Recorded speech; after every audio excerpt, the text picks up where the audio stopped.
bateau là, et Jésus il a marché sur les eaux, son bateau. Il a marché, son bateau. Il a marché, son bateau. Il a marché, son bateau. Il a marché, son bateau. Jésus il a marché sur les eaux là, son bateau. Jésus il a marché sur les eaux là, son bateau.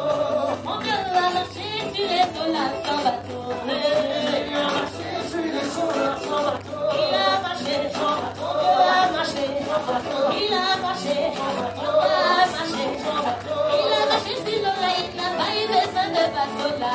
Il a marché sur les eaux là, son bateau. Il a marché sur l'eau, il n'a pas eu besoin de bateau là. Il a marché sur les eaux là, son bateau. Son bateau, son bateau. Souga, son bateau, son bateau. On y va, son bateau, son bateau. Il a marché, son bateau, il a marché, son bateau. Il a marché, son bateau, il a marché, son bateau. Il a marché, son bateau, on a marché, son bateau.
La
que la parole de Dieu doit tomber sur une terre, là où il n'y a pas de ronces, là où il n'y a pas de pierre pour pouvoir l'étouffer.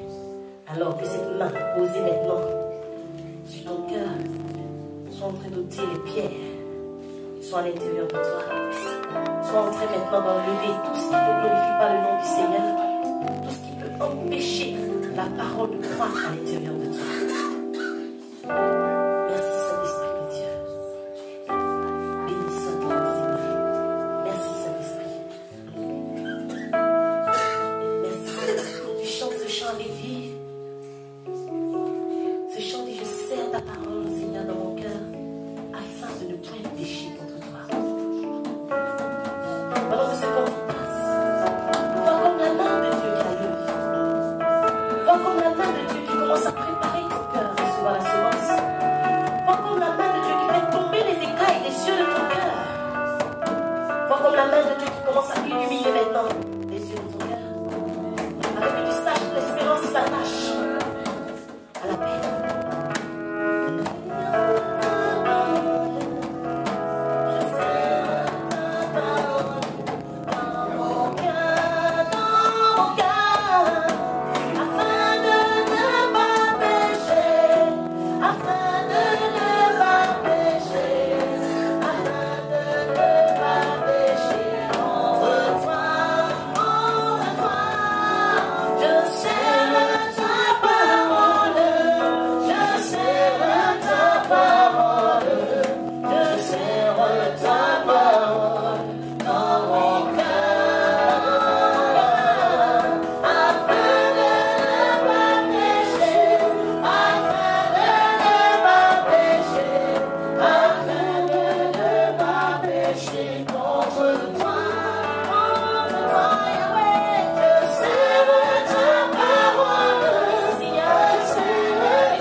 Alléluia, un peu revêtu de force et de gloire.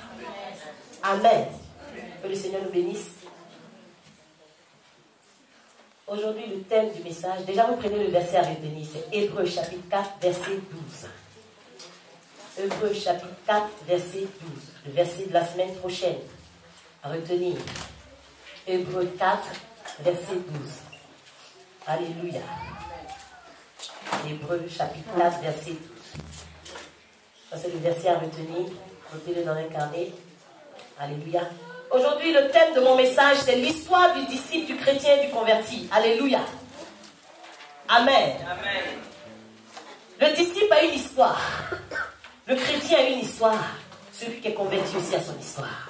Amen. L'histoire du disciple, du chrétien et du converti. Lorsqu'on sortira de ce lieu, chacun saura qui il est.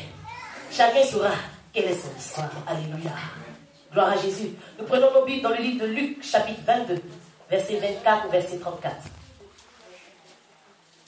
Quelqu'un peut me montrer son épée? L'épée à deux tranchants qui met séparation entre âme et esprit, entre moelle et jointure, entre les sentiments et les pensées du cœur. Alléluia. Je veux voir les épées brandir haut et fort. Amen. Alléluia. Que le nom du Seigneur soit béni. Luc chapitre 22, verset 24 ou verset 34. Luc 22, verset 24 ou verset 34. Suivez très bien le message. Suivez-le très très bien. Alléluia. Je lis la parole de Dieu. Il s'éleva aussi parmi les apôtres une contestation. Lequel d'entre eux devait être estimé le plus grand? Jésus leur dit, les rois des nations les méprisent, et ceux qui les dominent sont appelés bienfaiteurs. Qu'il n'en soit pas de même pour vous, mais que le plus grand parmi vous soit comme le plus petit, et celui qui gouverne comme celui qui sert. Amen. Amen. Car, quel est le plus grand? Celui qui est à table ou celui qui sert? N'est-ce pas celui qui est à table? Et moi cependant je suis venu au milieu de vous, comme celui qui sert. Vous êtes ceux qui ont persévéré avec moi dans mes épreuves. Amen. Amen. C'est pourquoi je dispose du royaume en votre faveur. Dis Amen très haut. Amen. Comme mon Père en a disposé en ma faveur, afin que vous mangiez et buvez à ma table dans mon royaume. Quelle belle promesse. Dis Amen à cela. Amen. Et que vous soyez assis sur des trônes pour juger les 12 tribus d'Israël. Amen. Amen. Le Seigneur te dit que toi tu seras assis sur des trônes pour juger les 12 tribus d'Israël. Quelle belle promesse. Le Seigneur dit, alléluia, Simon, Satan vous a réclamé pour vous cribler comme le froment. Amen. Le Seigneur appelle quelqu'un par son nom aujourd'hui. Et il te dit de façon personnelle que Satan t'a réclamé pour te cribler comme du froment. Mais, j'ai prié pour toi afin que ta foi ne défaille point. Dis Amen. Amen. Et toi, puisque Jésus a prié pour toi pour que ta foi ne défaille point, toi, quand tu seras converti, dis quand je serai converti. Je continue la lecture. Affermis tes frères. Seigneur, lui dit Pierre, je suis prêt à aller avec toi et en prison et à la mort. Et Jésus dit, Pierre, je te le dis, le coq ne chantera pas aujourd'hui que tu ne m'aies régné 3 fois. Tu aurais régné 3 fois de me connaître. Amen. Amen. Jésus dit à Pierre, quand tu seras converti, tu iras affermir tes frères. Alléluia. L'histoire du disciple, du chrétien et du converti. Alléluia.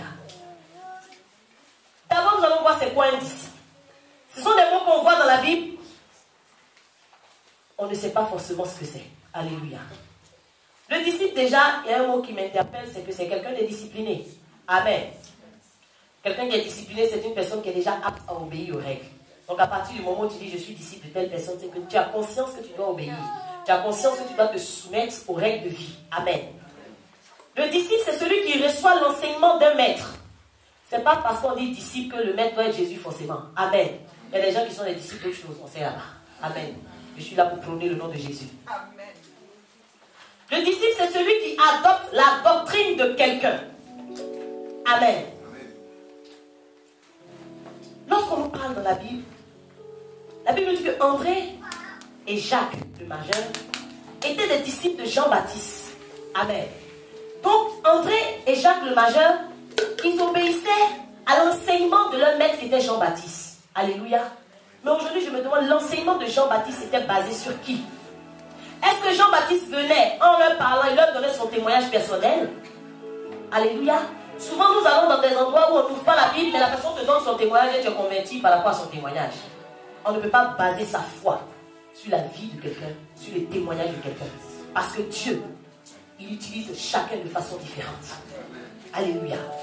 Alors aujourd'hui, la Bible m'enseigne que le témoignage que Jean-Baptiste donnait était un témoignage basé sur Jésus. Pourquoi je le dis? Simplement parce qu'un jour, il était avec ses disciples, Jean-Baptiste, et il a vu Jésus passer. Il a dit, voilà l'agneau de Dieu. Amen. Amen. Donc ça veut dire déjà qu'il ne parlait pas de lui, qu'il leur présentait la personne de Jésus. Et André, lorsqu'il a entendu, voilà l'agneau de Dieu, il allait voir son frère Simon pour lui dire, on a rencontré le Messie, j'ai trouvé le Messie. Il allait lui apporter cette nouvelle-là, alléluia. Il allait lui dire, j'ai trouvé le Messie, il allait lui apporter cette nouvelle de qui il était, ce Dieu-là. Amen. Aujourd'hui, je vais demander à quelqu'un, toi, sur quoi tu as basé l'enseignement que tu reçois? Alléluia.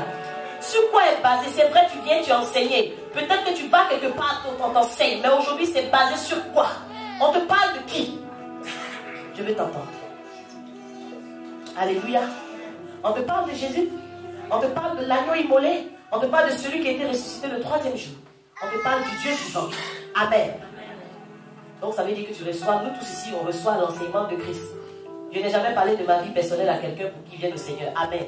On ouvre toujours la Bible. Gloire à Jésus. Maintenant, je vais poser une question, puisque le disciple, c'est celui qui adopte la doctrine de quelqu'un. Est-ce qu'on doit adopter la doctrine de n'importe qui? Quelqu'un se lève aujourd'hui, dit, je veux parler de la part du Seigneur. Comme il t'a dit, je veux parler de la part du Seigneur, tout de suite, tu épouses sa doctrine. Est-ce que c'est comme ça que ça se passe? Amen. Amen. Est-ce que c'est comme ça que ça devrait se passer? On ne peut pas adopter la doctrine de quelqu'un qu'on ne connaît pas. Aujourd'hui, l'enfant de Dieu ne connaît pas qui est Christ. Le chrétien ne connaît pas réellement qui est Jésus. Parce que si tu sais qui est Jésus, bien aimé, ta démarche va changer. Souvent, je me pose la question de savoir, lorsque Jésus passait, qu'il a vu Simon et André, la Bible déclare qu'il a dit, jetez tout ça et venez, je vais vous faire pécheur d'homme. Vous pensez que c'était la première fois qu'il avait vu Jésus? Alléluia. Est-ce que selon vous, c'était la première fois qu'il faisait cette rencontre avec Jésus? Je vous dis aujourd'hui, qui sait si c'est la première fois ou pas? Amen. Selon toi, est-ce que, voilà, quand on parle de la Bible, on dit oui, Jésus a rencontré Simon, ils étaient en train de pécher. Il a dit, je vais vous faire pécher d'homme à partir d'aujourd'hui, jetez vos filets. Puis ils ont jeté, ils l'ont suivi aveuglement. Bien aimé, ils n'ont pas suivi aveuglement. Laisse-moi te parler de la part du Seigneur. Vous savez, puisque André était déjà le disciple de Jean-Baptiste, le jour où Jean-Baptiste a dit à André, voilà l'agneau de Dieu qui passe, la Bible nous enseigne que André est parti vers Jésus pour lui demander, mais Rabbi, tu demeures où? Alléluia. Rabbi, où tu habites? Jésus lui vient avec moi. Il l'a emmené là où il demeurait. Ils sont restés toute une nuit là-bas ensemble. Alléluia. Donc quelque part, il savait qui était ce Jésus. Il avait vu où Jésus dormait. Est-ce que quelqu'un me suit? Amen. Toi qui suis facilement les gens, tu connais leur demeure où? Tu suis la doctrine de quelqu'un parce qu'on t'a dit qu'il est puissant, parce qu'on t'a dit qu'il est fort. Qu'est-ce que tu sais sur lui? As-tu interrogé Dieu pour savoir qui est cette personne qui prétend parler de ta part? Ce n'est pas tous ceux qui disent Jésus, Jésus qui seront assis avec lui. Alléluia. Aujourd'hui, nous voyons que ce n'est pas des personnes qui ont jeté le filet et qui ont suivi Jésus à la tête. Non. On avait déjà parlé de ce Jésus. L'un d'eux avait déjà vu qui il était. Donc ça veut dire qu'ils ont jeté leur filet parce qu'ils étaient convaincus de qui il était. Toi aujourd'hui, il dit être disciple du Seigneur. Est-ce que tu es convaincu de ce Jésus-là?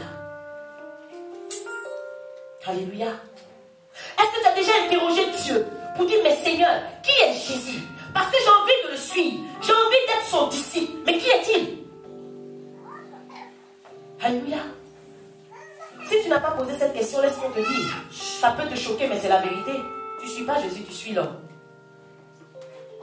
Et il faut savoir que c'est tellement clair lorsqu'on suit l'homme. Quand l'homme fait un faux pas, tu es déçu. C'est la réponse à ta question. Alléluia. Quand tu ne suis pas Jésus, une personne qui est convaincue de ce qu'elle fait, même quand la personne lui dit attends, elle ne voit pas, elle dit je marche selon mes convictions.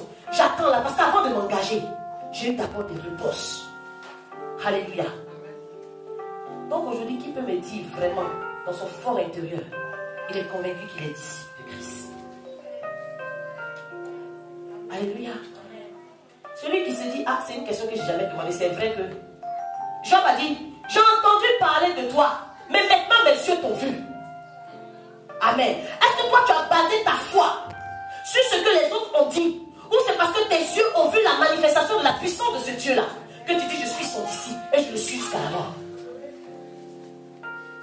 Amen. Amen. Je te parle de l'histoire du disciple.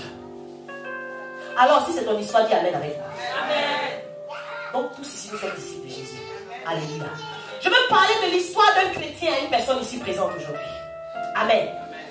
Puisque nous tous nous savons que nous suivons Jésus et non l'homme. Amen. L'histoire d'un chrétien. Le chrétien a été prononcé pour la première fois en Antioche. Amen. La Bible dit qu'au début en Antioche, l'évangile était prêché seulement aux Juifs. Mais quand quelques hommes de Cyrène et de Chypre vont étendre cet évangile aux Grecs, ça veut que les païens vont recevoir aussi l'évangile. Alléluia. Maintenant, pourquoi on a dit chrétien? Parce que parmi les païens, il y en a qui n'avaient pas accepté de suivre ce Christ-là. Donc chrétien veut dire celui qui suit Christ. Alléluia. Donc celui qui pense qu'il dit chrétien, il tape sa poitrine, c'est parce qu'il est chrétien, il va aller au ciel. Bien aimé. Commençons à nous détromper dès maintenant.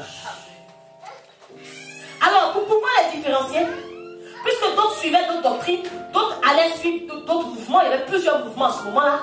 Alors, on avait mis un nom sur ceux qui suivaient spécialement ce Christ-là. C'est comme ça qu'on les a appelés chrétiens. Voilà comment chrétien apparaît pour la première fois dans la Bible, dans le livre de Actes des Apôtres, chapitre 11, verset 26. Alléluia. Alors le chrétien c'est qui? On a dit c'est celui qui suit Christ. C'est celui qui a, comme le frère a dit, qui a jeté son manteau et qui l'a suivi, sans regarder à gauche ni à droite. Alléluia. C'est celui qui a cru au nom de Jésus, qui a été baptisé et qui le suit de tout son cœur, de toute son âme et de toutes ses forces. Alléluia. Est-ce qu'il y a quelqu'un dont c'est l'histoire? Alléluia. Bienvenue sur ses disciples. Dites Amen. Amen. Donc aujourd'hui, bien aimé, si on met d'autres religions, on te dit toi tu es chrétien, oui, parce que tu es dans la religion qui suit Christ. C'est que ça. Hein? Alléluia. Donc arrêtez de dire il est chrétien, puis regardez ce qu'il fait. Bien aimé, c'est juste une appellation. Amen. C'est pour te différencier de l'extérieur. Gloire à Jésus. Aujourd'hui, peuple de Dieu, est-ce que je dois me limiter à cette appellation? Est-ce que c'est suffisant pour moi de dire que je suis chrétien? Et j'attends le retour du Seigneur en étant dans la position de chrétien. Est-ce que c'est suffisant pour toi et moi? C'est suffisant ou pas? D'accord. Si ce n'est pas suffisant, je vais chercher très loin l'histoire de celui qui est converti. Amen. Le converti, la Bible déclare que c'est quelqu'un qui est tourné vers la religion. Amen. Donc ça veut dire déjà que tu ne peux pas être converti si tu n'es pas d'abord passé par le stade de chrétien. Amen. Maintenant, la différence c'est que le converti, il adopte une nouvelle ligne de conduite. Le chrétien, la Bible dit quand le Seigneur t'appelle, tu viens tel que tu es. Amen. Sur le chemin, tu es transformé là-bas. Ça dit Jésus, je viens tel que je suis, mais ne c'est pas tel que vous êtes. Il va dire comment es-tu entré ici? Amen. On a vu la parole de ce monsieur qui est entré dans la salle de noces. Il n'était pas prévenu qu'il y avait un mariage. On l'a pris sur le chemin comme ça. C'était à lui de se dire, je vais à un mariage, je dois m'habiller bien. Jésus est entré et dit, comment toi tu as fait pour entrer ici? Jetez-le dehors. Il pouvait dire, mais je n'étais pas prévenu, Seigneur. Ben oui, Seigneur, quand tu m'as appelé, tu ne m'avais pas dit. Mais sur la route, tu dois changer d'attitude. On n'a pas besoin de te le dire. Parce que celui que tu suis, il est 3 fois saint. Amen. Alors, le converti, c'est celui qui a changé d'opinion. Ça veut dire que c'est quelqu'un qui arrête les raisonnements. Donc, à partir du moment où Vous voyez quelqu'un, le chrétien qui est là, quand tu dis un mot, il veut t'emmener à comprendre quelque chose, ce qu'on doit comprendre. Parce que lui, il connaît le Seigneur depuis qu'il est né. Ne discute pas trop parce qu'il n'est pas converti. La Bible déclare que ça ne sert à rien de rentrer dans des discours vains. Amen. Lorsque tu veux commencer un débat avec quelqu'un, donne une orientation d'abord. C'est pour aboutir à quoi? Ce qu'on entend le dire. Si c'est pour me persuader de quelque chose, on arrête. Si c'est pour me dissuader non plus, on arrête. Mais si c'est pour qu'ensemble, on trouve intérêt d'entendre qu'au sortir de cette conversation, chacun de nous soit vu grand, on peut discuter. Donc, chrétien, arrêtez de perdre le temps à vouloir convaincre quelqu'un qui n'a pas envie d'être convaincu. Alléluia. Parce que même Paul, il a parlé pendant 3 mois. Les gens n'ont pas écouté. Il a donné l'eau. Il est parti dans la maison de Futus. Pendant 2 ans, il a pris 12 personnes. Il y avait 12 qui l'avaient écouté. Il venait à partir. Il ne s'est pas fatigué à faire des années sur celui qui n'a pas envie d'écouter. Amen. Il y a un temps pour tout. Lorsque le train en marche, on fonctionne avec ceux qui ont envie d'avancer. Ne faites pas comme Marie. À cause de sa lettre, elle a laissé les gens entendus 7 jours. Alléluia. Le converti, c'est celui qui est transformé. Alléluia.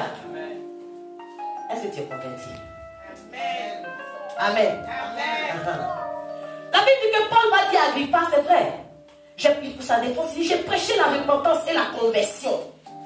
D'abord à Damas, après à Jérusalem en Judée et aux païens. Avec la pratique d'œuvres dignes de repentance. Amen. Avec la pratique d'œuvres dignes de repentance. Alors celui qui dit qu'il est converti, il ne doit pas dire avec sa bouche lorsqu'il passe sa sang sur lui. Alléluia. Ne tape plus ta pratique. Moi, je connais Dieu depuis longtemps. Lorsque tu ouvres ta bouche, voilà quelqu'un qui connaît Dieu qui parle. Parce qu'on sent un parfum de bon odeur. Lorsque tu dis que je suis converti, il faut que tu produises des fruits dignes de repentance. Normalement, celui qui produit des fruits dignes de repentance, c'est très simple. Je dis souvent, celui qui veut voir s'il est converti, c'est pas moi. Tu prends un bic et une feuille. Tu écris ton nom, tu dis ancien, par exemple, ancien X. Tu mets nouveau X. Tout ce que tu faisais avant, tu mets à gauche d'ancien. Maintenant, ta vie d'aujourd'hui, ça doit être le contraire. Si tu trouves une seule chose d'avant là-bas, tu n'es pas encore converti. Parce que quand on dit je convertis une devise, tu ne retrouves aucune trace de cette ancienne devise là-dedans. Si tu arrives à la maison bien aimée, toi-même tu verras si tu es converti ou pas. Prends ton bic et ta feuille. Mets ton ancienne attitude. Même si tu trouves que tu n'arrives pas à dire 10 sur 10, que tu envoies en cours d'acquisition, tu n'es pas converti. Parce que la conversion, c'est un changement radical. Alléluia. Amen. Aujourd'hui, penses-tu être converti de toi à moi? Amen. Je n'ai pas dit de dire Amen. Vous savez, il y a des choses, le Seigneur, avec le Seigneur, il faut reconnaître qui on est. Alléluia. Est-ce qu'on pense qu'on est converti? Moi, je ne sais pas. Parce qu'il y a longtemps, on s'est arrêté au disciple-là. Amen. Est-ce qu'on est converti? Alors, celui qui dit qu'il est converti, dis-moi quelles sont tes œuvres. Ces œuvres dignes de repentance que tu produis, parce que moi, je n'ai pas encore vu. Moi-même, les gens n'ont pas encore vu. Amen. Est-ce que tu commets les mêmes actes pour lesquels tu te répands? Vous savez, ce matin, je parlais à Dieu, je dis, mais comment je vais faire pour savoir si je suis converti ou pas? Et quand tu fais la repentance là, est-ce que tu demandes pardon le même péché tout le temps? Tu dis, il dit, c'est ça. Si tu demandes pardon pour le même péché, tous les jours tu viens, c'est le même péché, c'est qu'il y a un problème, il n'y a pas de changement. Amen. Amen. Donc, qui demande le même péché? Parce que normalement, c'est vrai, la Bible dit que celui qui dit ne pas avoir péché, il fait Dieu menteur. Mais on ne doit pas être en train de confesser les mêmes péchés. C'est que plus tu avances, tu vois qu'il y a des choses qui ne glorifient pas Dieu, tu les élimines en partant. C'est dans ce sens qu'on dit que celui qui dit ne pas avoir péché, il ment. Parce qu'il y a toujours quelque chose à nettoyer jusqu'au retour du Seigneur. Si le Seigneur savait qu'on était prêt, il allait revenir. Mais il dit j'attends parce qu'il est venu chercher l'église sans tache mérite. Donc il attend. Alors si quand tu stagnes sur un même péché, ah, bien aimé. Bien aimé, il faut qu'on voit ton cas. Alléluia. Amen. Maintenant nous avons vu l'histoire du disciple, du chrétien et du converti. Nous voyons que cette histoire a commencé déjà quand nous avons commencé à lire la parole de Dieu. On a commencé par des promesses que Jésus donne à ses disciples. En disant pour toi qui persévères dans les épreuves, toi qui achèves les souffrances de Christ dans ta chair, il y a une récompense. Amen. Mais cette récompense, est-ce qu'elle est donnée à un chrétien? Est-ce qu'elle est donnée à un disciple? Alléluia. La Bible dit que la première récompense, c'est que Dieu dispose le royaume en ta faveur. Amen. Aujourd'hui, je veux savoir, mais qui va manger et qui va boire à la table du Seigneur? Est-ce que c'est moi en tant que disciple ou bien en tant que chrétien? Est-ce que cette parole s'adresse à qui? Alléluia. Le Seigneur dit, tu mangeras, tu boiras à ma table. Mais il parle de qui? Première question. Lorsqu'il dit, vous allez juger les 12 tribus d'Israël, il parle de qui? Du chrétien? Du disciple? Il parle de qui? Qui va juger? Parce que bien aimé, ça va faire trop mal.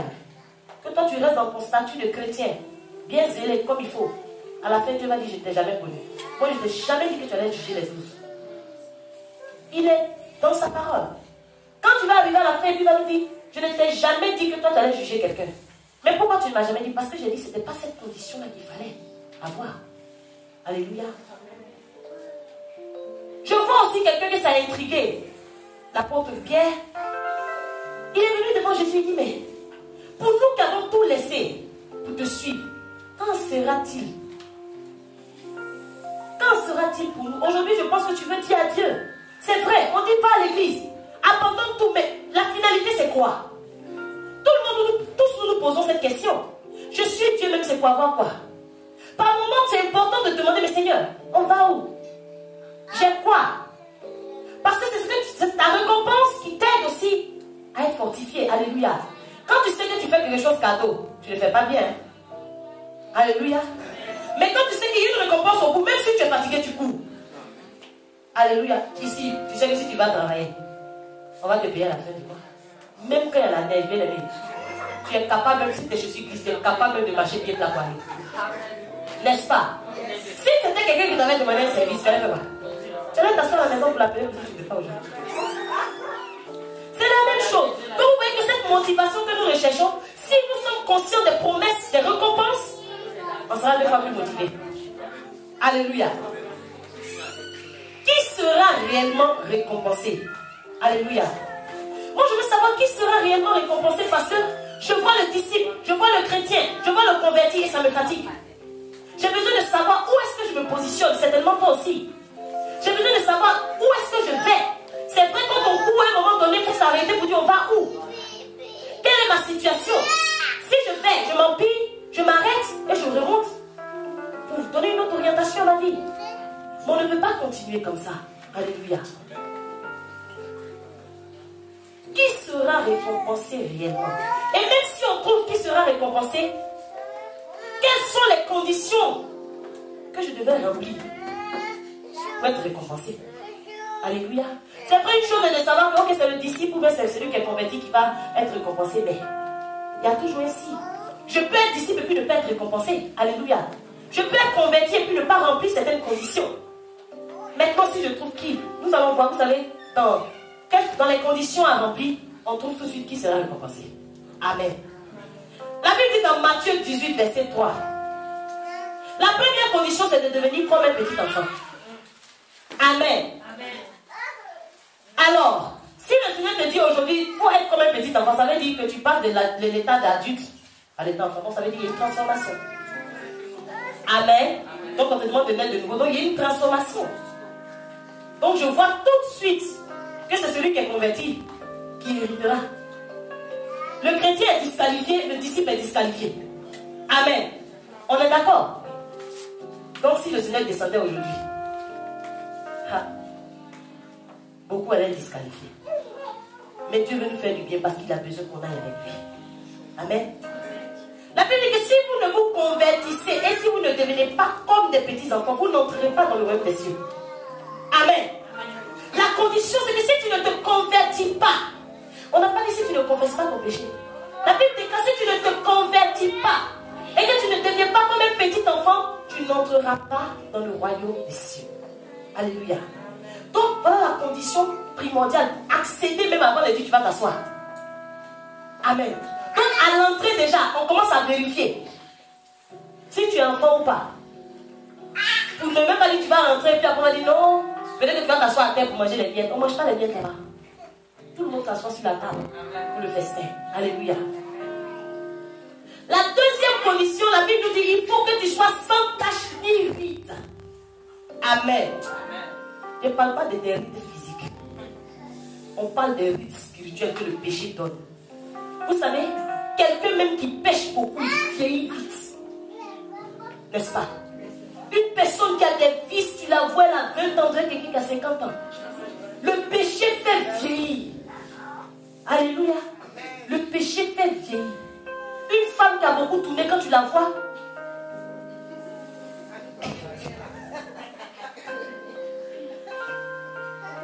alléluia. C'est la vérité, conservez-vous. Amen.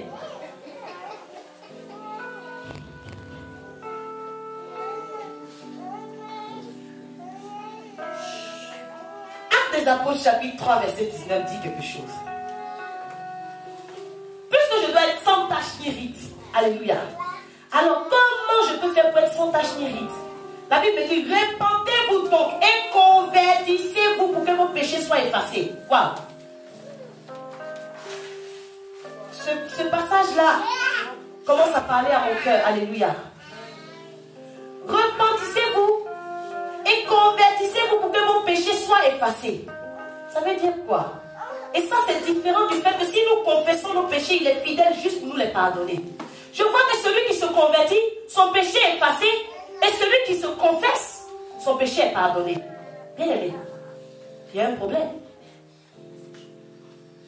Est-ce que vous voyez la nuance? Aujourd'hui, beaucoup de chrétiens posent un acte, on vient. Seigneur, je demande pardon, oui, j'ai fait ça, j'ai fait ci, j'ai fait ça. Mais quand on dit celui qui se confie, confesse ses péchés, Dieu est fidèle et juste pour lui pardonner cela et pour nous purifier de toute iniquité. Donc, ça veut dire qu'après le stade du pardon, il y a le stade de la purification. Mais il faut que tu sois converti pour être purifié, pour que ce soit effacé totalement. Alléluia. Aujourd'hui, je veux me demander, mon péché est effacé ou il est pardonné simplement? Amen. Parce que tant qu'il n'est pas effacé, j'ai encore les rides. Pardonner signifie quoi? Quand Dieu te dit je te pardonne, ça veut dire que quand tu poses un acte, il ne va pas te sanctionner quand tu demandes pardon. Quand tu poses un acte, il va supporter cela. Alléluia. Il va tolérer, il va excuser une attitude qui n'est pas bien. Quand tu lui demandes pardon, c'est pour ça qu'il dit 7 fois, 77 fois, il te pardonne. À fond. Pourquoi? Parce que l'amour qu'il a en lui a toutes ces vertus-là. Cet amour-là excuse tout, elle supporte tout, elle croit tout, elle espère tout. Alléluia. Donc quand Dieu te pardonne, il espère que tu changes afin qu'il te purifie. Amen. Est-ce que vous me suivez? Donc, tant qu'on se confesse, le Seigneur il a dit, je tolère. J'espère que demain, vraiment, il ne va pas revenir à la même attitude. L'amour qu'il a nous emmène à tolérer certains actes, pour qu'on puisse vraiment changer, pour qu'on soit totalement purifié, parce qu'il sait que si on n'est pas purifié, on ne pourra pas accéder aux choses célestes. Alléluia. Tant que tu n'es pas assaini, c'est pas bon. Amen. Alors c'est quoi confesser? On dit oui, on confesse nos péchés, Seigneur, on confesse nos péchés. Oui, venez, confessez vos péchés. C'est-à-dire déclarer une faute. C'est pas parce que j'ai confessé un péché que ça veut dire que je ne vais plus le faire. Amen. Quelqu'un vient aujourd'hui, il t'offense, il dit pardon. Dans une semaine, il pose le même acte. Et tu dis, mais tu m'as demandé pardon la dernière fois. Oui, parce que je t'ai demandé pardon, mais est-ce que je t'ai dit que je ne faisais plus? Mais c'est ce que nous faisons à Dieu puisqu'on vient se confesser tous les jours. N'est-ce pas? Est-ce que celui qui reconnaît son tort, ça veut dire qu'il ne va plus faire? Il y a des gens qui pleurent, qui les attrapent, ils pleurent. Je ne vais plus jamais faire. Si le jour tu tournes ma mère là-bas, tu coupes. Pendant qu'il parle sa mère là. Amen. Et tu dis, mais je ne veux plus jamais te pardonner, c'est fini. Mais Dieu dit, tu dois tolérer autant de fois pour sa mère là. Dis Amen avec moi. Alléluia. Et Dieu souffre. Franchement. Vous voyez, tous les jours, on vient demander pardon. Comme je disais à la semaine, tous les jours, on demande pardon à Dieu. Et il tolère. Mais nous, 2 fois, 3 fois, jamais 203. Tu as fait une 3e fois, c'est fini. Si Dieu devait compter 3 fois, on était tous morts. Mais c'est vrai. On ne tolère pas. Ce qu'elle m'a fait, je n'ai jamais oublié ça. Même si elle demande pardon, je ne l'ai jamais oublié. Imagine un temps soit peu que Dieu n'oublie même pas le cas de ce que tu as fait. Où tu vas te trouver aujourd'hui? Amen. Parce que toujours elle vient demander pardon et puis on refait la même chose. Mais oui, je ne t'ai jamais dit parce que je demande pardon que je ne vais plus le faire. Celui qui qui comprend le français peut te dire, mais j'ai demandé pardon pour l'acte d'aujourd'hui. Demain, je peux le faire la même chose. Je demande pardon encore. Amen. Ah, bon chrétien, soyez un peu tolérants, s'il vous plaît. Celui qui se répand, selon la Bible, la repentance, vous savez, ça n'a pas la même définition que le dictionnaire. Amen. La repentance n'a pas la même définition dans la Bible que le dictionnaire. Dans la Bible, la repentance, c'est un changement d'avis qui va entraîner un changement de comportement. Amen. Un exemple. On arrive quelque part, on sait que là où on va, on est devant peut-être un hôtel. On sait que ce qu'on va faire là-bas n'est pas bon. Arrivé devant, quand je vois les signes, je peux changer d'avis. Je ne rentre pas. Je décide de faire demi-tour, de ne plus jamais revenir là. Voilà la repentance. Amen. Amen. Mais si tu es rentré, que tu sors, tu vas te confesser parce que demain tu vas revenir. Mais celui qui se répand, arrivé devant, il a la possibilité de changer d'avis. Et il dit la façon dont je donne toi à cet endroit, je ne vais plus jamais revenir là. Selon Dieu, voilà ce que c'est que la repentance. Mais selon le dictionnaire, la repentance, c'est avoir un remords. Amen. Regretter. Pleurer même s'il veut. Mais demain, il fait encore. Amen. Donc arrêtez de veiller les larmes des gens pour dire qu'ils sont sincères. Mais ceux qui pleurent, ils aiment pleurer. Ils vont pleurer tous les jours. Amen. Est-ce qu'aujourd'hui je dois me limiter au stade de remords? Ça veut dire que souvent tu poses un acte, tu sais que ce n'est pas bien. Et tu es mal à l'aise dans ta peau. Quand tu arrives devant le Seigneur, tu es mal à l'aise. Tu veux te cacher même dans la présence de Dieu. Tu veux te cacher, tu ne veux même pas regarder le Seigneur. Même si tu dois te limiter à rester là, te cacher devant lui. Satan va te dire, mais tu sais, il ne veut même pas te regarder. Toi, tu restes dans les remords. Tu restes dans les remords. Tu ne te réponds pas réellement. Tu ne prends pas le dessus de cette situation pour dire, bon, je ne vais pas me limiter à avoir des remords. Maintenant, je prends mes responsabilités. Seigneur, j'ai fait ça. Maintenant, je ne veux plus jamais faire ça. Et je donne dos à cette situation. C'est ce que le Seigneur attend de nous. Aujourd'hui, vous pensez que les chrétiens n'ont pas de remords? Si. Le chrétien a des remords. Surtout le dimanche, quand il est là, si la parole de Dieu passe, il a envie de rentrer dans sa chaise. Mais il sort comme ça avec les remords. Il retourne à la maison rempli de remords. Ce n'est pas normal. Nous devons prendre l'engagement, surpasser nos remords. Ne pas nous limiter aux remords. Dieu est tellement bon, vous allez voir la suite, que ça ne sert à rien de se sentir mal, de rester puis se sentir mal dans sa peau. Amen. Aujourd'hui, tu es à quel stage? Amen. Bien aimé. Aujourd'hui, c'est au stade de remords. Quand tu entends la parole de Dieu, vous savez, quand j'ai rencontré le Seigneur après, j'ai eu 8 années creuses, oui, break, avec le Saint-Esprit. 8 années où je ne passais plus dans une église. Je ne regardais même plus un chrétien. Un chrétien ne me disait pas bonjour aussi. Comme s'il y avait une marque sur moi. Je causais les chrétiens avec lesquels on était avant. Personne ne me disait que Dieu te bénisse. Je n'avais pas compris ça. Pendant 8 ans. Quand je passe, lorsqu'il y a une veillée, je passe au-dessus d'une bâche. Quand j'entends les chansons chrétiennes, même si j'ai bu l'alcool, je m'arrête en bas, je danse un peu. Mais j'avais quelque chose en moi, je danse. Mes amis, mais toi tu fais quoi là? Tu es devenu chrétien quand j'ai dit. Mais il y avait quelque chose au fond de moi. C'était plus fort que quelque chose m'attirait vers cela. J'avais toujours des remords lorsque je voyais les chrétiens. Mais je suis resté des remords pendant 8 années. Amen. Mais comme Dieu voulait faire quelque chose, il m'a fait sortir de là. Amen. Donc je ne sais pas dans quelle situation tu es. Ne laisse pas l'ennemi te laisser dans les remords. Non. Aucun péché reste impardonné devant le Seigneur. Quoi que tu aies fait. Amen. Vous savez, je me dis souvent, souvent on ne parle pas très souvent des récompenses terrestres. Quand les chrétiens se disent, oh tu sais tu dois souffrir. Parce qu'au ciel, si tu habitais ici dans Sikobois, au ciel tu seras dans un château. C'est faux, hein? Amen. Sikobois c'est les maisons en bois. Amen.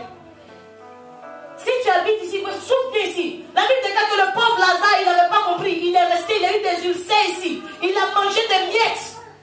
Pourtant, le Seigneur avait prévu une récompense sur cette terre pour lui et une récompense aussi céleste. Il n'a pas profité de la récompense sur cette terre. Il est resté malade avec ses ulcères. Il mangeait les miettes des gens pendant que le riche, il portait des fêlés.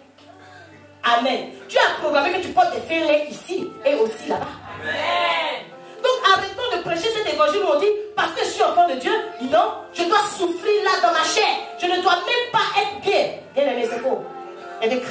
prospèrent. Parce qu'ils ont compris qu'en tant qu'enfant de Dieu, la prospérité nous poursuit. Ce n'est pas normal. Alors c'est un échappatoire. Lorsque toi-même tu sais que tout est fermé sur ta tête, tu te dis c'est parce que je suis chrétien. Seigneur, mes richesses sont là-haut. C'est fort bien aimé, je dois manger. Je dois commencer à manger ça ici. La Bible déclare que ton âme doit se délecter des meilleures productions de ce pays. À quel moment, si on dit je suis esprit, je vais manger comment? Non, bien aimé, s'il vous plaît, soyons réalistes. Soyons réalistes. Alors si tu avais entendu que parce que tu es chrétien, l'évangile qu'on te prêche doit t'emmener à être pauvre, bien aimé, je pense que c'est ce qui fait que tu n'es pas motivé. Amen. Moi je suis motivé. Parce que je sais qu'on ne sait pas qui en vient. Alléluia. La Bible déclare que quoi? Est-ce que vous avez vu quelqu'un qui plante un arbre et il ne mange pas le fruit? Amen. Vous avez vu quelqu'un qui plante un arbre qui ne mange pas le fruit? S'il veut manger le fruit, il n'a pas péché. Amen. S'il veut manger le fruit, il n'a pas péché. S'il n'a pas envie de manger le fruit, c'est parce qu'il ne veut pas être bien d'achoppement pour les autres. Alléluia. Comme je dis à la sœur Noël, si je veux manger le fruit de ton travail, ce n'est pas un péché, c'est un droit légal. Je peux le manger correctement. C'est la vérité. Parce que quand tu t'investis quelque part, il faut que tu aies quelque chose. C'est la loi. Alléluia. C'est comme ça.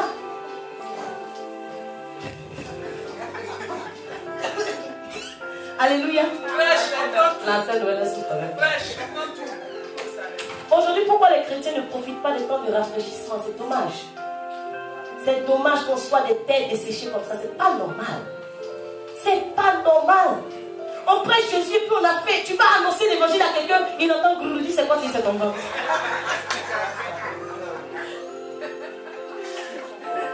Mais il y a des cas comme ça fait rigoler, mais il y a des cas comme ça.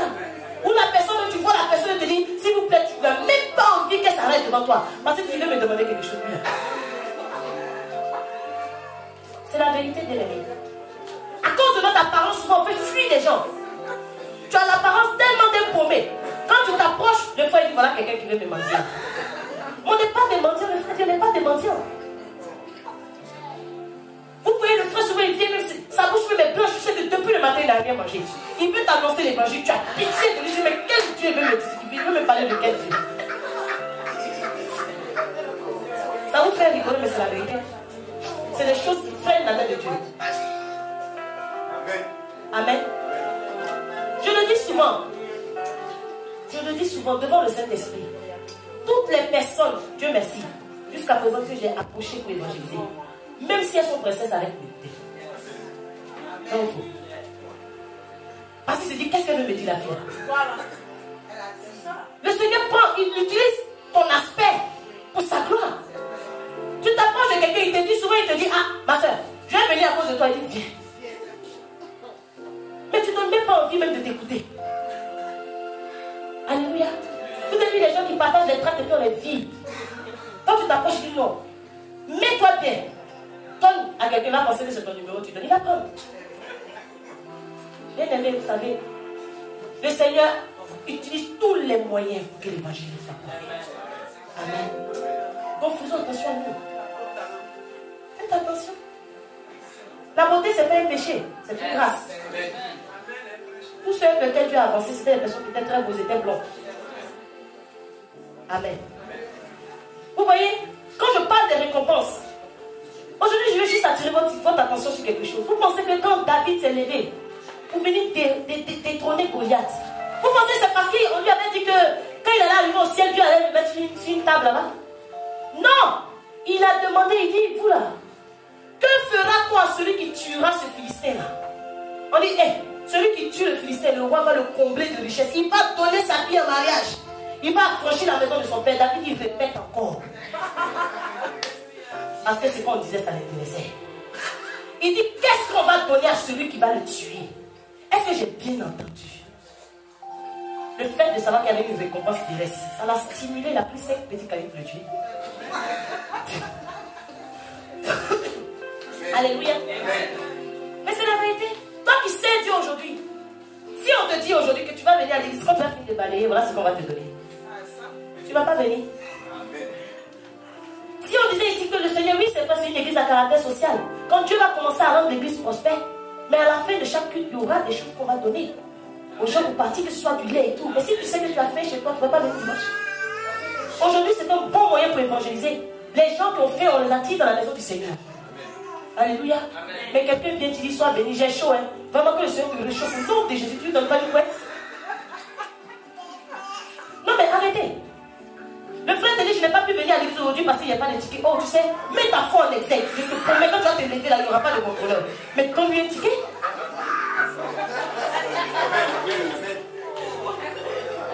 Bien-aimé. Vous savez, ces choses-là manquent dans la maison du Seigneur. Ça manque tellement. Et ça, c'est le fait qu'il n'y ait pas d'amour. On ne regarde pas ce qui est autour de nous. Ça manque dans la maison du Seigneur. Souvent, vous ne voyez pas des frères, ce n'est pas parce qu'ils n'ont pas envie de venir à l'église.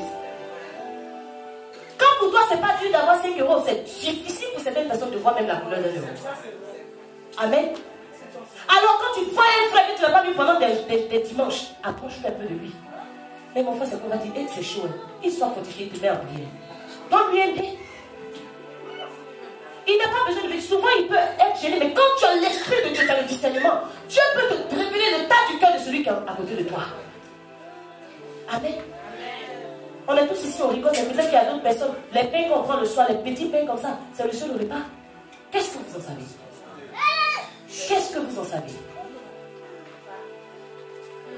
Moi, en tout cas, j'attends les dimanches parce que je sais que je vais manger la paix. Amen. Alléluia. Amen. Aujourd'hui, bien aimé, c'est vrai, nous avons rigolé, mais je veux te dire une chose. Dieu t'interpelle. La même manière dont il a interpellé Simon, je rentre dans le vif de mon sujet maintenant. La même manière dont il a interpellé Simon, pour dire Simon, je dis Simon, Satan t'a réclamé pour te cribler comme du froment. Simon, sache une chose, tu es en train de jouer, tu es en train de perdre le temps, mais je te dis que Satan ne perd pas le temps. Amen. Paul disait au peuple de Thessalonique que j'ai entendu parler de vous. On m'a dit que vous êtes un modèle pour tous les croyants de Macédoine et d'Achaïe. Vous évangélisez. Votre foi s'est fait connaître dans tout lieu. Et on n'a même pas besoin de parler de vous. Paul dit, on raconte à notre sujet la façon dont vous nous avez accueillis. La façon dont vous vous êtes convertis en abandonnant les idoles pour servir le vrai Dieu. Amen. Voici ce qu'on raconte du peuple de Thessalonique. On raconte quoi te concernant? Amen. Qu'est-ce qu'on raconte te concernant? Est-ce que quelqu'un peut parler de ta foi? Est-ce que quelqu'un peut parler de ta façon d'évangéliser? Il y a beaucoup de personnes, depuis qu'elles sont ici, n'ont jamais amené une seule personne. On dirait qu'on est personne. Ce n'est pas normal. Parce que lorsque tu goûtes que Jésus est bon, tu fais profiter à quelqu'un. Tu dis, venez voyez comme Jésus est bon. Alléluia. Quelqu'un même qui est converti, le témoignage que tu donnes autour de toi emmène les gens à te suivre. Amen. Commencez à examiner vos vies. On raconte comment vous vous êtes convertis. Est-ce que dans ton entourage, on raconte que vraiment, depuis qu'elle va à l'église, ah non, c'est plus la même personne. Qu'est-ce qu'on raconte te concernant? Qu'est-ce qu'on raconte dans ta maison te concernant? Qu'est-ce qu'on raconte au sujet de ta foi? C'est bien beau de dire je suis chrétien. C'est bien beau de dire je suis croyant. C'est bien beau de dire oh, Christ avec moi. Mais on raconte quoi te concernant? Ton entourage raconte quoi te concernant? Ta conscience raconte quoi te concernant? Elle dit quoi? Si tu l'interroges aujourd'hui, elle dit que tu es qui? Amen. Le Seigneur t'interpelle aujourd'hui. Comme Simon, il veut attirer ton attention. Il t'appelle par ton nom pour dire mon ami, je compte sur toi. Amen. Il a interpellé Simon parce qu'il comptait sur Simon. Pour lui donner les clés du sujet de moi. Alléluia. Pour bâtir l'église sur lui. Mais il voyait que Simon ne remplissait pas les conditions. Alléluia. Il dit Simon, Satan t'a réclamé pour te cribler comme du froment. Hey. Aujourd'hui, le Seigneur t'appelle par ton nom.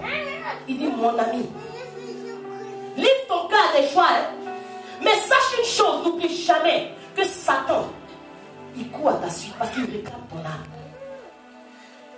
Parce qu'il sait que je compte sur ta stabilité. Parce que je vais dire à Simon, quand tu seras seras converti, tu iras affermir les autres. Mais j'ai besoin de dire, mais Simon Pierre, qui a suivi Jésus comme ça, quel langage? Jésus vient lui dire, il n'est pas converti. Bien aimé, ça fait mal au cœur. Imagine, tu as 2 années de conversion, tu marches avec intégrité. On te voit à côté de Jésus, tu es le plus zélé de la terre. Et puis il y a une parole qui sort ici par l'Éternel. Sois converti. Tu ne vas plus venir à l'église. Ça choque. Et c'est comme ça que Simon a été choqué. Amen. Il faut savoir que tu as une mission à accomplir. Dis Amen avec moi. Amen. Et Satan sait que ta mission est grande. Il sait aussi que ta récompense, même si cette terre est énorme, il va tout faire pour te laisser dans des vices. Pour ne pas que tu profites de ta récompense. Il va s'arranger à être là où tu ne t'attends pas à lui. Parce que tu ne dois pas rentrer dans tes promesses. Et c'est son travail qui s'est donné. Il est acharné. Il passe tout son temps. Le matin qu'il se lève, il dit celui-là, je dois le secouer. Comme on dit, de la même manière dont on secoue le blé pour le séparer de la balle. La balle, c'est l'enveloppe, la graine, dans laquelle il y a la graine. Donc on secoue pour que l'enveloppe quitte, pour que la graine soit secouée. Donc c'est comme ça, il veut te secouer pour que tu sortes du Seigneur. Pour que tu te libères, tu te sépares de l'amour du Seigneur. Tous les jours, c'est sa course. Il met des obstacles devant toi. Il met des situations difficiles devant toi. Le seul but, c'est parce qu'il regarde ton âme. Et nous, on ne comprend pas. Hey, je suis tellement attaqué. En tout cas, il essaie de moi, je suis trop attaqué. Tu as attaqué, tu fais quoi? Si tu avais conscience que c'est quelqu'un qui cherche à te secouer de force, pour que tu te détaches du Seigneur, toi aussi, tu allais le secouer. Mais le Seigneur dit à Simon, malgré que Satan te réclame pour te cribler comme du froment, moi, étant ton avocat, j'intercède pour toi. Je prie pour toi. C'est vrai, Jésus prie pour nous. Jésus est notre défenseur, mais il dit, je prie pour ne pas que tu perdes la foi. Amen. Je prie pour que quel que soit ce que tu traverses, que ta foi ne défaille point. Mais toi, fais vite pour être converti afin qu'on mette ensemble la honte du Satan. Amen. Alléluia. Ce n'est pas Dieu qui va descendre pour que tu sois converti. Il t'a déjà tout donné. Il t'a déjà tout dit. Mais il dit, je me positionne en tant qu'avocat, en tant qu'intercesseur. Mais ne mets pas la honte sur moi. Amen. Ne mets pas la honte sur moi. Ne permets pas que Satan ait raison. Mettons ensemble la honte sur l'ennemi. Toi, fais ta part. Ouvre ta conversion. Alléluia. Aujourd'hui, le Seigneur te dit, ouvre ta conversion. Tu te dis, mais on parle de quoi? Moi, je suis converti depuis. Je connais le Seigneur. Comment je vais faire pour savoir que la parole s'adresse à moi? Alléluia. Comment faire pour savoir que vraiment je suis dans une position d'inconverti? On va prendre le cas de Pierre. Puisque c'est à lui qu'on a parlé. Jésus avait vu quoi pour lui parler comme ça? Alléluia. La première chose, Pierre avait une double nature. Amen. Pierre peut parler de la part du Seigneur aujourd'hui. Demain, on va lui dire rien de moi, Satan. Le chrétien a une double nature. Si tu sais que toi, tu peux afficher une image de chrétien dimanche et les autres jours, c'est une autre image. Bien aimé, c'est de toi qu'il s'agit. On ne peut pas mentir à Dieu. Nous, tu peux afficher une bonne image. Tu peux ne pas fumer dimanche seulement.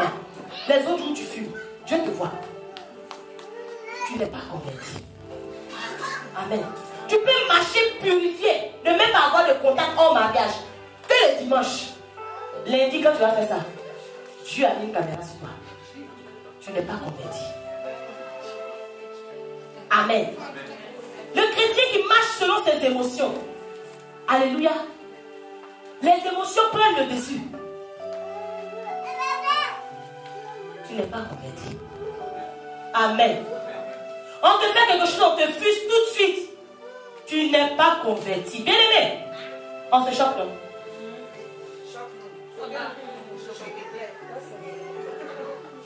Alléluia. J'ai été frustré dans telle assemblée. Celui qui vient ici a des frustrations, tu vas passer au stade de la conversion. Amen. Parce que celui qui est converti, il n'y a pas ce genre de sentiments en lui. Partout où toi tu passes, tu es comment et puis on te frustre. Tu es comment et quand la parole passe, tu dis c'est de toi qu'on parle. Mais si tu te sens mauvais, mouche-toi et change de vie. Amen. C'est mieux que quelqu'un parle que le Seigneur mette une caméra et que chacun voit sa vie. Vous imaginez ceux qui voulaient lapider la prostituée?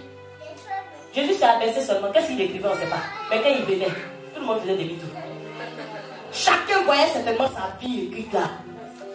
Il a fait demi-tour. La deuxième chose qui peut m'emmener à comprendre que je ne suis pas converti, c'est que j'ai un langage mensonger. Bien aimé, la Bible dit que le père du mensonge, c'est le diable. Mais il y a des chrétiens qui mentent. Comme c'est pas permis. Ça fait mal au cœur. Tu n'es pas venu à l'église, pourquoi? C'était tellement chaud. Moi, je ne te vois pas. Mais le petit mensonge, il n'y a pas de petit péché avec le Seigneur. Mensonge, c'est mensonge, bien aimé. Un mensonge, c'est un mensonge. Le chrétien ment. Aujourd'hui, quand on le surprend, il est prêt à jurer. Lorsqu'on a attrapé Pierre, la Bible déclare que les femmes disent, mais Pierre, mais celui-là, il est parmi eux. Mais son langage fait qu'on le reconnaît. Il a juré, il dit, moi je n'ai jamais connu cet homme-là. Il a juré qu'il n'a jamais connu Jésus. Amen. Il y a des gens, on les surprend. On dit, c'est ta main qu'elle a dit, c'est ma main, coupe. Il sait qu'on peut couper. Il dit, coupe ma main. Il faut nier. Quelqu'un marche avec toi aujourd'hui. Tu es dans une situation difficile. Mais toi, tu marches avec elle, non? Moi, je ne suis jamais allé au temple de la parole même. Et c'est ce que Pierre a fait. Mais la Bible dit quoi? Le Seigneur nous défend. Jésus même nous défend de jurer, même par notre propre tête. Parce qu'il dit que personne ne peut rendre blanc ou noir les cheveux qui sont sur sa tête. Tu ne jureras pas par le ciel, ni par la terre. Parce que la terre est le marché du Seigneur. Le ciel est son trône. Mais quand il dit que je justice, comme on dit là, tu n'as même pas le droit de jurer au nom de ta tête. Parce que ce n'est pas toi qui fais pousser les cheveux blancs et les cheveux noirs sur ta tête. Mais on est prêt, sans peur, à vouloir se défendre, à vouloir sortir d'une galère. On est prêt à jurer tout de suite en se disant que si on juge notre propre tête, la personne en va être plus crédible. Tu peux jurer même sur tes yeux. Ils vont se casser. Le Seigneur dit que nos paroles soient oui, oui. Si c'est non, c'est non. Parce que tout ce qu'on ajoute vient du palais. Chrétien, arrêtez de mentir.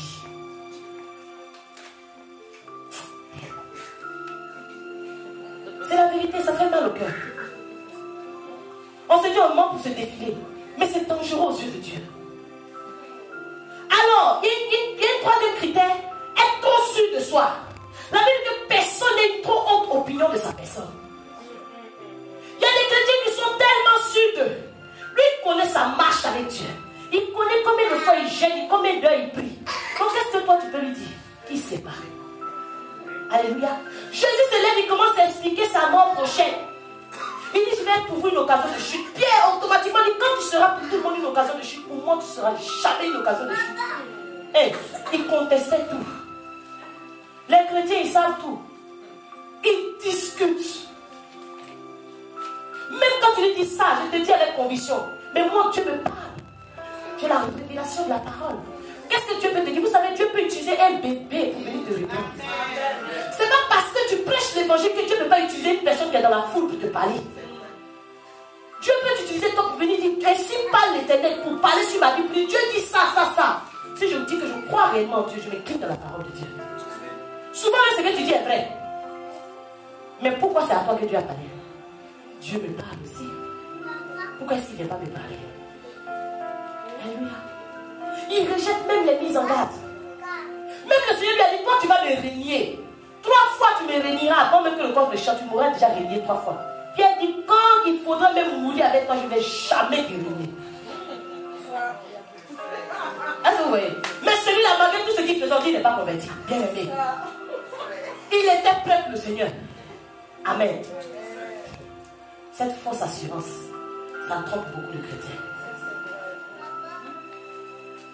Alléluia. Ne minimisez personne. Ne minimisez personne. Vous savez, il y a des moments où Dieu a donné des paroles pour certains hommes de Dieu qui étaient gradés, comme on dit, à qui on a parlé. Vous savez ce qu'ils ont entendu? Est-ce que toi, Dieu peut te parler? Aujourd'hui, on a vu où ils sont. Amen. Est-ce que toi, Dieu peut te parler? Quand tu regardes mon Dieu que je sais, il peut te parler à toi. Toi à qui il parle, tu es comment? C'est pas parce que tu t'arrêtes sur la chaîne que tu es mieux que celui qui écoute. S'il n'y a personne qui peut écouter, il n'y a pas la vie. Amen. Il y a une chose aussi qu'il faut éviter. Ceux qui ne sont pas convertis sont trop zélés. Quand vous arrivez dans une église, le frère ou la soeur qui court dans tous les sens, accélère. Ils sont trop chauds. Vous savez, tous ceux qui sont venus dans cette assemblée, le premier jour, dit non! Tu as la parole. Je vais venir, mes amis, je ne les ai plus jamais revus. Ceux qui viennent et puis sont silencieux, ils sont encore là. Acclamez vos vies. Alléluia. Pierre était tellement chaud, le frère a dit tout à l'heure qu'il y a des gens qui ont péché. Pierre faisait partie parce qu'il était baraqué. Donc il faisait partie de la garde. Jésus, tu ne peux pas t'approcher de Jésus quand Pierre était là. Comme ce cos. Alléluia. Comme ce cos. Ah, tu ne pouvais pas t'approcher. Jésus, Bartimée voulait s'approcher, mais il faisait partie des gens. Non, tu ne peux pas t'approcher de lui. Ils étaient prêts. Quand tu es trop serré souvent dans une église, tu peux choquer même les gens qui sont à côté. Ton zèle peut fatiguer quelqu'un à cause de toi, il ne va plus venir. Amen. Tu peux empêcher quelqu'un même de crier à l'Éternel. Alléluia. Lorsqu'on regarde comme des hommes, ils sont fâchés. Ton zèle finit toujours par être amer. La Bible dit lequel de vous est sage et intelligent, mais qu'il montre par une bonne conduite avec douceur de la sagesse qu'il est intelligent. On n'a pas besoin de faire beaucoup de bruit pour montrer qu'on peut faire de bonnes choses avec le Seigneur. Vous savez, Élie a fait le zèle. On dit, va dire à Akab, il va pleuvoir. Il allait tuer tous les prophètes de Baal. Le Seigneur n'a pas envoyé. On a laissé Jézabel dire celui-là. Si je n'ai pas sa tête, c'est pas moi. Il a fui pour aller se cacher. Il dit que la mort vienne me chercher. Est-ce que Dieu t'a envoyé? Vous savez, celui qui va dans tous les sens, il finit par faire ce qu'on lui a pas demandé. C'est très dangereux. Soyons posés. Même si on a envie de servir Dieu, on révèle le zèle comme je suis. Une façon de faire avec beaucoup de douceur, beaucoup de sagesse. Et on est efficace. Alléluia. La cinquième chose, Pierre était impulsif. Amen. Il y a des gens qui sont calmes, qui sont dans leur coin. Il ne faut pas marcher sur les pieds. Bien aimé, si tu es prêt à réagir du petit contact, tu n'es pas converti. Toi, tu es comment et puis on te blesse pas pour passer. Tu es comment? Amen. Il y a des personnes qui... On est venu arrêter Jésus, Pierre a coupé les oreilles de Magus. Vous imaginez? Pierre a coupé ses oreilles. Toi, tu ne peux même pas toucher. Jésus dit, mais Pierre, tu as avec moi ce épée dans ta poche. Qui t'a appris ça? Remets ton épée, je connais ses oreilles, on n'est pas appris ça. Amen. Il a coupé les oreilles de Magus. Jésus même était dépassé. Donc tu es prêt à faire ça pour moi? Je ne t'ai même pas envoyé. Mais la Bible dit que lorsque le méchant ne se convertit pas, il aiguise son glaive, il bande son arc, il est prêt à pousser. Vous savez, quelqu'un qui n'est pas converti, il est prêt à attaquer. Il suffit juste que tu passes à côté de lui, c'est fini. Il a déjà fait un tour quelque part. C'est dangereux. C'est même pas normal de voir des chrétiens. Tu marches, tu te trompes, tu marches sur son pied dans le métro. Bien aimé. Elle va te dire qu'elle n'est pas de bonne humeur aujourd'hui. Mais ce n'est pas parce qu'elle n'est pas convertie, donc elle est considérée comme une méchante. Donc elle est prête à viser la première personne. La flèche est déjà dans le carquois. Et ça attend. Le premier, il réagit du petit contact automatiquement. Amen. Donc si tu es quelqu'un d'impulsif, bien aimé, si tu es impulsif, il faut voir qu'il y a un problème de conversion quelque part. Amen. Tu te fâches pour rien. Tu n'es pas converti, c'est à cause de ça que le Seigneur ne te bénit pas. Amen. Alors, le chrétien aussi qui n'est pas converti, il fuit ses responsabilités. Dis avec moi, avec toi de fuir nos responsabilités. Vous savez, ça fait rigoler. Quand on a commencé, beaucoup de personnes ont pris l'engagement d'aider à payer la salle. Ils n'ont pas pu, ils ont fui l'église. Si vous les voyez, demandez-leur de le payer. Amen. Vous savez, ils sont avec toi quand ça les arrange. Pierre marchait toujours avec Jésus. Jésus faisait des miracles. Il lui dit Pierre le pain. Il pouvait manger bien comme il se devait. Mais la Bible déclare que le jour où on a arrêté Jésus, Pierre a suivi Jésus à distance. Parce que les souverains sacrificateurs le reconnaissaient. Qui va se coller à lui puis on va le crucifier ensemble? La Bible dit qu'il a préféré le suivre à distance. C'est Jean, malgré que les sacrificateurs le connaissaient, c'est lui qui est rentré. Et il a dit à la dame, lui il est avec moi, laisse-le rentrer aussi. Amen. Alors si tu es quelqu'un, tu aimes fuir tes responsabilités, quand ça ne va pas, tu es prêt, la poudre est tempête, faut te revoir. Amen. Même quand on te dit quelque chose qui ne te plaît pas, viens dire, ça tu m'as dit, ça m'a choqué. Amen. Mais ne reste pas, elle m'a dit un truc, je n'ai pas apprécié. Bien aimé, n'apprécie pas. Je ne me sentirai pas concernée tant que tu ne m'as pas dit ce que je t'ai fait. Donc, je vais pécher si tu me dis et je ne te demande pas pardon. Mais tant que tu ne me dis pas, aux yeux de Dieu, je suis blanchi. Parce que je ne sais pas. Qu'est-ce que tu me reproches? Amen. C'est comme ça le Seigneur fait.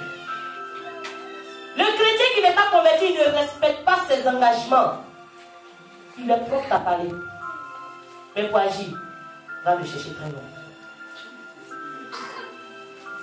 Amen. Ils prennent des engagements par émotion. On a prêché aujourd'hui, la parole est passée vite, je viens. À la fin du mois, je vais faire ça. Bien aimé, qui t'a envoyé? Maintenant, tu ne peux plus faire ça, tu es obligé de raser les murs. Pour me saluer, même à la fin, c'est un problème. Quand tu sais que tu ne peux pas respecter un engagement, ne le prends pas. Parce que quand tu prends un engagement vis-à-vis d'un homme de Dieu, tu le prends vis-à-vis de Dieu. Alors, l'épée de Damoclès, c'est sur ta tête. On ne t'a rien demandé. Mais lorsque tu dis que tu fais, si tu ne le fais pas, le Seigneur ne va pas te laisser. Aujourd'hui, beaucoup d'enfants de Dieu sont en train d'être poursuivis par la malédiction. Ils ont oublié que dans les endroits où ils ont fui, ils avaient pris des engagements là-bas. Si tu es dans ce cas, avec tout, il fallait te désengager. Là où tu marchais même avec un homme de Dieu et que tu avais promis de l'aider, tu avais promis d'être avec lui jusqu'à ce que son église prospère. Et du jour au lendemain, tu as fui, tu es venu t'asseoir là. Ça te suit. Ça peut être quelque chose aussi qui travaille contre toi. On cherche des solutions partout. Mais tu ne sais pas, tous les jours, ce monsieur dit, Seigneur, souviens-toi de sa parole. Et en fonction de ta parole, il te condamne. Il te condamne. Amen. Donc là, vous avez donné votre parole. Même si tu as donné ta parole à quelqu'un qui est au pays, tu es venu ici, tu t'es marié à quelqu'un, il faut l'appeler pour dire c'est plus la peine. C'est la vérité. Ne rigolez pas avec ça, bien-aimé. La parole est une puissance. Si tu as donné ta parole à quelqu'un, la personne se lève tous les matins, il pleure en fonction de ce que tu as dit. Bien aimé, ta vie ne sera pas rose. Passe par toutes les eaux, même on va te laver dans les eaux du Jourdain cette fois. Tu ne verras pas clair. Retourne pour aller te désengager. Amen. Amen. Retourne pour aller te désengager. Les chrétiens sont les plus hypocrites. Amen. La Bible dit qu'on a attrapé Jésus.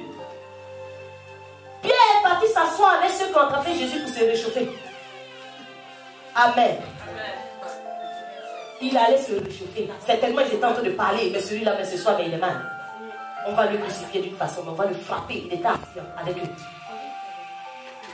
Quand tu avais quelqu'un, il faut être avec cette personne. On ne joue pas au jeu. Alléluia. Quand on dit un enfant de Dieu, qu'on prend ses responsabilités, qu'on a peur de rien, parce qu'on sait ce qu'il y a en nous. On affronte, tu dis en face ce que tu penses. Mais alors celui qui parle dans le dos, c'est qu'il a un problème de conversion. Et je ne chercherai pas à comprendre ce que ça dit dans mon dos. Celui qui veut me parler, il vient en face de moi. À partir du moment où je marche et que je ne vois pas mon adversaire en face de moi, ça veut dire qu'il est en train de marcher à côté de moi. Pourquoi est-ce que j'aime m'embrouiller? Le jour où il voudra se positionner comme un adversaire, il viendra en face. Chrétiens, ne soyons pas des personnes hypocrites. Devant le Seigneur, ce n'est pas bon. Je dis et je répète que tout ce qui est caché aux yeux des hommes est révélé aux yeux de Dieu. Quand tu viens, tu ris avec quelqu'un et dans le dos, tu dis qu'est-ce que Dieu m'aime avec elle. Sachez une chose. Celui qui prie pour toi avec tout son cœur et que tu te permets de me dire pour cette personne, c'est la partie, la face tranchante de l'épée que tu reçois sur ta tête. C'est très dangereux.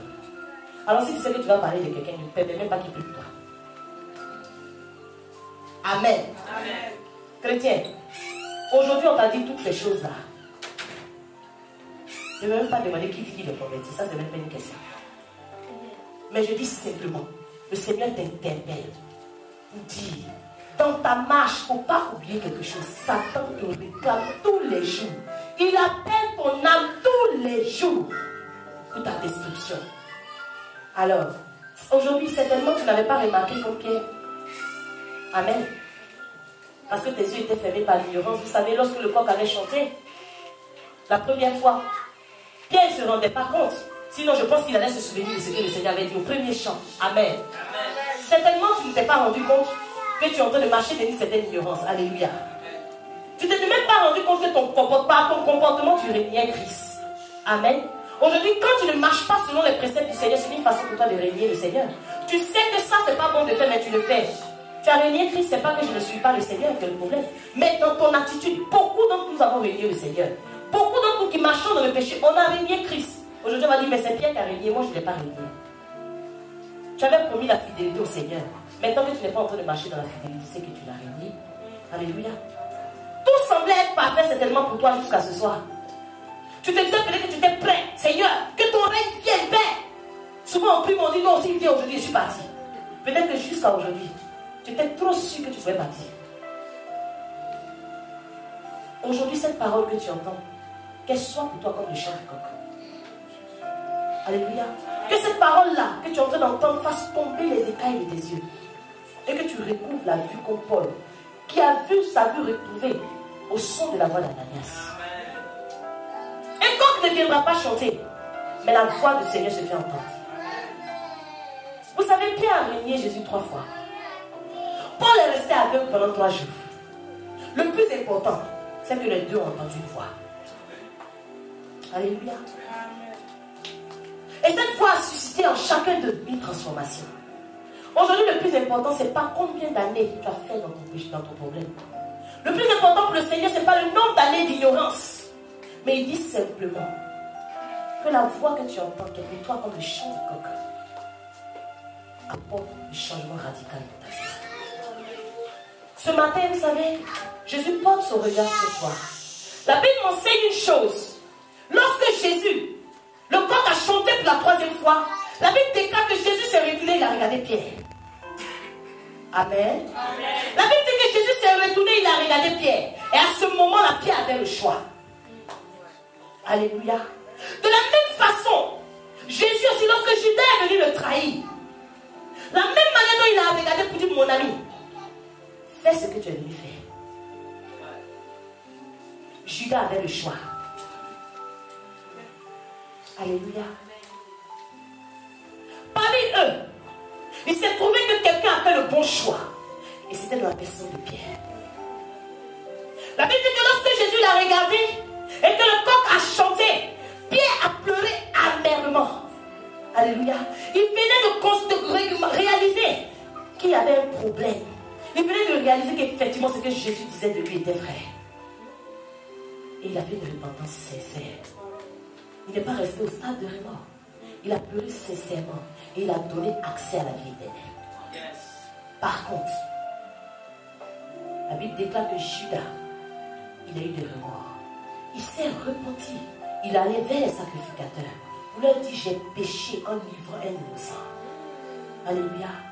J'ai péché en livrant un innocent. Il s'est confessé devant les hommes. Il s'est repenti, il est resté au stade de remords. Ça l'a emmené à aller se pendre. Parce que les hommes lui ont dit, que nous importe. Si tu as péché, le problème est où? Mais aujourd'hui, quand tu fais le bon choix, le Seigneur ne te dit pas, si tu reconnais ta faute, le problème est où? Non. Il ouvre les portes, il t'ouvre ses bras et il dit maintenant, une nouvelle histoire commence avec toi. Alors bien aimé, je veux vraiment te présenter les choix que tu as à faire aujourd'hui. Tu peux choisir, comme Pierre, là où tu as entendu ce chant, là où le Seigneur t'a dit, voici qui tu es réellement. Non pas pour te juger, mais pour te donner une seconde opportunité. Voici qui tu es réellement. Tu peux choisir aujourd'hui de t'humilier devant le Seigneur et de dire, Seigneur, j'ai fait ça moi. Mais au sortir de là, je ne veux plus être la même personne. Tu peux décider aussi de rester au stade de remords. Mais sachez une chose, le remords que Judas a eu, ça l'a amené à la mort parce qu'il s'est pendu.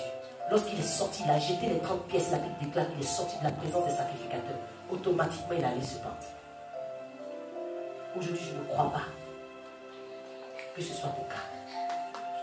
Le Seigneur dit, je mets la vie et la mort devant toi. Mais toi, choisis la vie. Aujourd'hui, si j'ai une parole à te donner, c'est de choisir comme Pierre. De vraiment mettre l'accent sur toi. De vraiment crier à ce Dieu-là. Pour dire, Seigneur, je veux changer. Vous savez, le Seigneur travaille avec ta volonté. Le Seigneur travaille avec ta volonté. Comment tu vas changer, ce n'est pas le problème. Il veut simplement que tu dis, Seigneur, je veux changer. Mais bien aimé, au sorti de là, qu'on ne soit plus jamais les mêmes personnes. qu'on ne soit plus jamais les mêmes personnes. Si Dieu était prêt, lorsqu'il a dit ce que tu es venu faire, fais-le Judas. Si Judas avait pleuré devant lui, il aurait pardonné. Quel que soit le niveau où tu t'es dit j'ai péché, ce que j'ai fait, non, je ne peux même pas le dire devant le Seigneur. Voici quelqu'un qui venait à peine de trahir ce Dieu-là, que le Seigneur Jésus était prêt à remonter. Quel est ton cas? Dans quoi tu te baignes? Tu as tué qui? Et le Seigneur dit aujourd'hui, mon regard est fixé sur toi. À toi de choisir. Tu veux sortir d'ici, donner accès à la mort, ou sortir rempli de vie, afin de voir vraiment des temps de rafraîchissement agir dans ta vie. En fonction de la parole que nous venons d'aimer, on te demande simplement de choisir la vie. On ne t'oblige pas à choisir la vie. Je vais te laisser vraiment l'opportunité de parler à ton Dieu. Toi, ce qui sais, dans tous ces cas, à quel niveau tu te trouves? Qu'est-ce qui fait que réellement tu es conscient que tu as besoin d'être converti? Le Seigneur veut éclater sa gloire. Bien-aimé, vous savez, ce n'est pas normal qu'on soit là, qu'on entende que Dieu va faire, et que depuis on ne voit rien. La parole de Dieu est déjà libérée. Mais nous-mêmes, nous mettons une barrière en Dieu. Mais le Seigneur, par ta repentance, veut ôter cette barrière au nom de Jésus. Pour donner libre accès à ta promesse au nom de Jésus. C'est pourquoi j'ai besoin vraiment que tu te tiennes dans la présence de ton Dieu. Que tu lui parles réellement. Tu sais ce qui est un problème pour toi. Tu sais ce qui reste un besoin jusqu'à ce jour pour toi. Lorsque tu ne veux pas faire